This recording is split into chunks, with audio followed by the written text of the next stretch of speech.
in Paraguay. Discontent is smouldering in this impoverished South American nation. There have been angry protests against the government of President Luis Gonzalez Macchi, in which 2 people were killed. Demonstrators converged on Congress, calling for Gonzalez to resign. He not only refused to go, but took on emergency powers and set about quashing the protests. The violence subsided, but police action was widely criticized, and resentment remains. The majority of the Paraguayan people are already dying of hunger, and for no other reason than the president and his sidekick, Juan Carlos Gallaverno, are both born thieves. They are corrupt. No hay trabajo. There's no work, no education, no healthcare. There's no safety anywhere anymore. Everything is terrible. I'm holding this flag up high because I think Paraguay should take hold of its destiny. Institutions, democracy, and freedom once more. We need to escape the traps of misery and hunger that this corrupt government has us held in. They're killing their own people.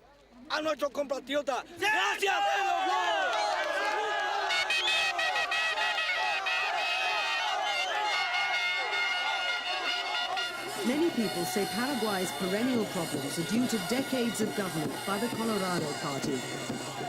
Colorado's Luis Gonzalez Macchi became president in March 1999. He expressed high hopes when elected, establishing the first coalition government since 1946. Gonzalez also pledged to privatize inefficient state enterprises and limit his party's influence. He's had little success fulfilling his early promises. The Paraguayan people have triumphed.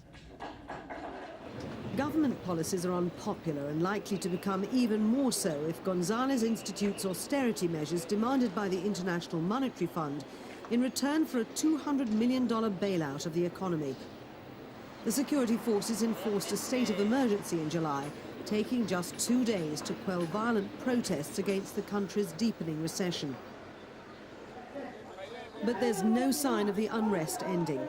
The government is proposing to increase workers' contributions to retirement funds, scrap Christmas bonuses for pensioners, and raise tax rates. Public anger has been simmering for a long time.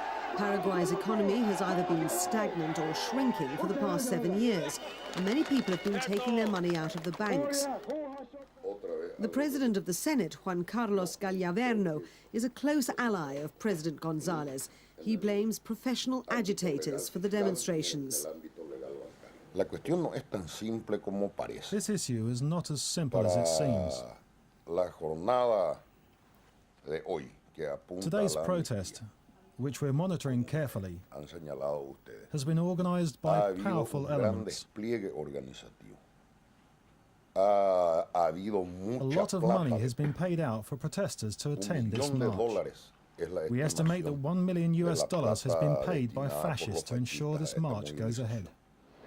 Damage from an attempted coup in 2000 is still visible, and official suspicions about conspiracy theories aren't surprising. The government blames recent protests on Lino Oviedo, a former army commander exiled in Brazil.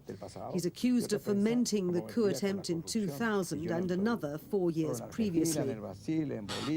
Lino Oviedo is also said to have arranged the murder in 1999 of Vice President Luis Argaña. But nothing's proven, and a Brazilian court has turned down a request to extradite him. Power plays and presidents make little difference to the Paraguayans, scraping a living from the rubbish discarded by wealthier citizens. Theirs is one of the poorest countries in South America. The already large wealth gap is widening. Between 60 and 80% of Paraguayans live in poverty.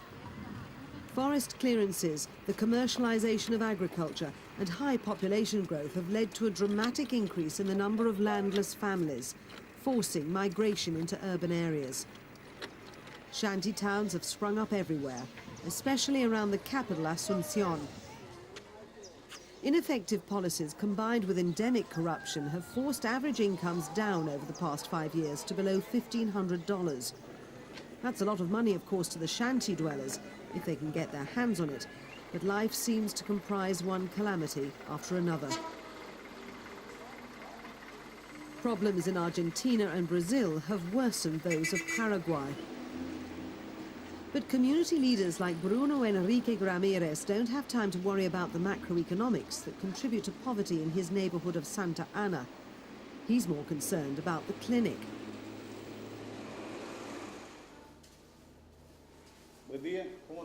Healthcare budgets will be squeezed by planned government cutbacks, reducing care for those that need it most, like the residents of Santa Ana.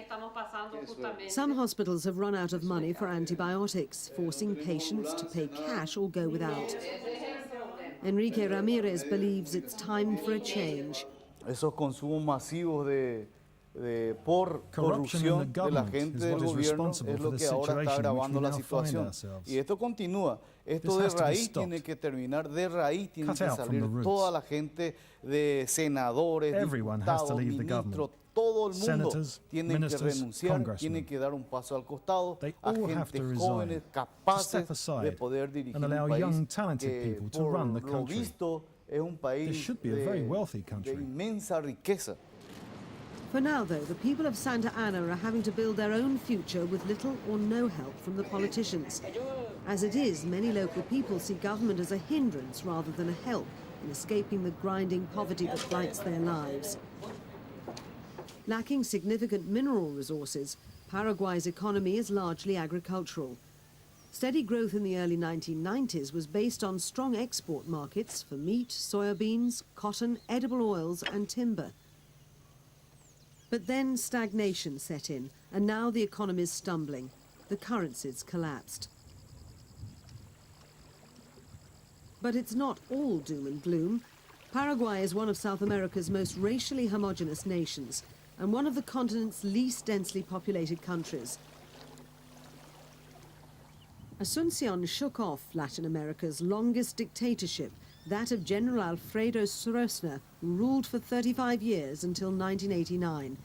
He founded the Colorado Party, which now governs a democracy. Then there's the one area of life that all Paraguayans seem to love. This year, Paraguay played in the Soccer World Cup, and for a while was the best side in South America. Getting knocked out by Germany was a national tragedy. This was one of the domestic season's highlights, the match between the two biggest teams, Olimpio and Cerro Porteño. There had to be a winner, Olimpio, but love of the game really does bring Paraguayans together. For a while they can forget their troubles and pretend they're all members of Paraguay United.